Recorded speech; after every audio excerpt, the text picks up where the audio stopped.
করতে হয়। প্রপার পশ্চারটা কিভাবে মেনটেন করব? আমাদের এই যে সার্ভাইকাল স্পাইন আছে তার সাথে লাম্বার স্পাইন, এই দুটোকে একটা স্ট্রেট মানে একটা প্রপার লাইনে রাখতে হবে।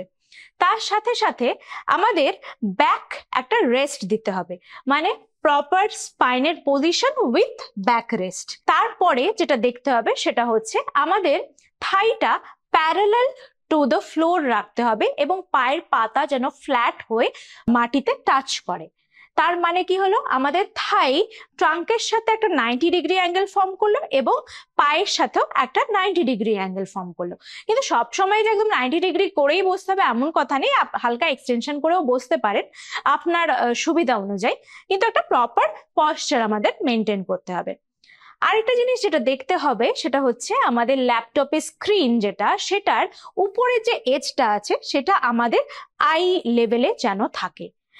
আই লেভেলের উপরে যদি আমাদের ল্যাপটপটা থাকে, আমরা মেজরিটি টাইম যদি এরকম ভাবে উপরের দিকে তাকিয়ে কাজ করি তাহলে এই নেক মাসেলে আমাদের স্প্যাজম হয় এবং অনেক সময় দেখা যায় এখানে ট্রিগার পয়েন্টসও দেখা যেতে পারে।